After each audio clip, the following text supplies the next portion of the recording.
अस्सलाम वालेकुम and welcome to अलीज़ी vlogs. दोस्तों, आजकल पटवारी सुबह सुबह मुंह धोए बगैर कैलकुलेटर लेके बैठ जाते हैं और हुकूमत से मैशियत का हिसाब मांगते हैं। हैरानगी की बात तो ये है कि कीमे के नान पे वोट बेचने वाली कौम में इतना शऊर कैसे आ गया है। हद होती है यार। वोट बेचना है, कोई मज लवो, कट्टा लवो, कोई धुम्बा लेला लेके वोट बेचो।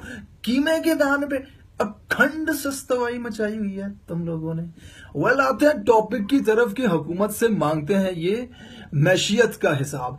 अब इमरान खान की एक बात अच्छी है कि उसने कौम को शऊर दे दिया। एक सच्चे लीडर की निशानी है कि वो मामलात कौम के सामने रखता है, वरना आज से पहले इनको क्या पता था IMF क्या होता है। अगर इमरान खान के आने से पहले किसी पटवारी से आप पूछ लेते ना कि IMF क्या होता है, तो उसने कहना था हाँ जी एंजेलिना जोली दी निक्की भैन दा नाम है, वेखी सी ओदी फिल्म, वधी चंगी एक्टिंग कर दी है। और किसी जाले से अगर पूछ लेते थे ना, तो उसने क्या था कहना, बाबा हमने खाई थी, बड़ी मीठी होती है, बर्फी जैसी होती है ये IMF। इनको क्या पता था IMF क्या होती है।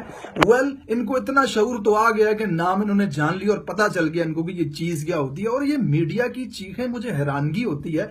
अयूब खान के दौर से IMF के पास जाना शुरू हुए हैं हमारे हुक्मरान। अयूब खान 2 बार गए, जियाउल हक 2 बार गए, जनरल मुशर्रफ 2 बार IMF के पास गए, पैसा ले गए। पीपल्स पार्टी वाले 7 मरतबा IMF के पास गए, वहां से पैसा लेके आए। और फिर उसके बाद बारी आई हमारे म्याऊं साहब की। अच्छा, मैं इनको म्याऊं साहब क्यों कह रहा हूं पता है? क्योंकि ये बार बार IMF के ऑफिस जाते थे और कहते थे सर म्याऊं क्या, सर म्याऊं क्या, इसलिए मैं इनको म्याऊं साहब कहता हूं। म्याऊं साहब तो 3 सालों में 3 बार चले गए, ऊपर नीचे हर साल जाते रहे। और कितना लेके आए? 40 बिलियन के करीब कर्जा लेके आए म्याऊं साहब, और हमारे ऊपर आज इतना कर्जा थोप दिया है इन्होंने।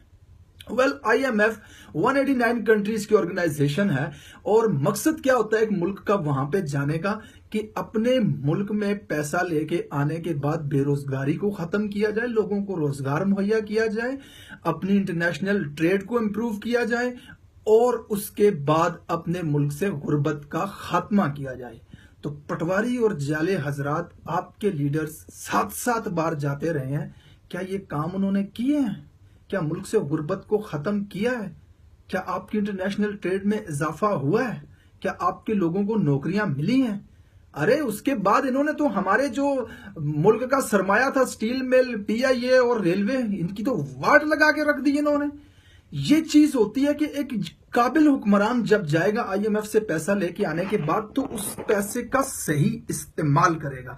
अब इमरान खान IMF के पास अगर जा रहे हैं, तो इसमें इतना रोना धोना करने की जरूरत नहीं है। IMF के पास आपकी तारीख में बहुत मरतबा आपके हुक्मरान जाते रहे हैं। देखने की बात यह है कि वो पैसा लेके आने के बाद इमरान खान उस पैसे का इस्तेमाल कैसे करेगा। इतनी सी बात है, इसको समझ जाओ मेरे मासूम और बेवकूफ अनपढ़ दोस्तों। इतनी सी चीज आपको समझ आ जानी चाहिए। और मीडिया की तो मैं बात ही नहीं करता, ये बिका हुआ मीडिया है, गद्दार मीडिया है। इंटरनेशनल फंडिंग इनको होती है और स्क्रिप्ट पढ़ते रहते हैं बैठ के।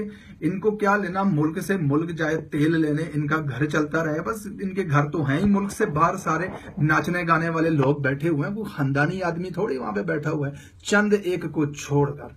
तो समझने वाली बात यह है, इंतजार करें, हुकूमत को वक्त दें। और बाकी बात जो आप कहेंगे इस वक्त इन्होंने कहा क्यों था पहले ना जाने के लिए, देखें जी, अक्लमंद इंसान की निशानी होती है कि वक्त पर अपने फैसले को बदल दे अगर वो फैसला सही नहीं था। तो एक जहन रखने वाले, अक्ल रखने वाले आदमी के लिए इतनी सी बात काफी होती है। अगर उसने कोई गलत फैसला किया है या कोई उसने बात की है, और वक्त आने पे जब उसे ये दिखता है कि ये जरूरत है, तो उस फैसले को बदल लेना चाहिए। यानी सांड की तरह दीवार में सर मारता रहे।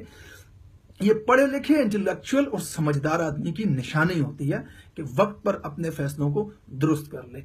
Thank you very much for watching this video. Share कीजिए और मेरा पेज अलीज़ी व्लॉग्स लाइक कीजिए अगर आपको समझ आया है तो।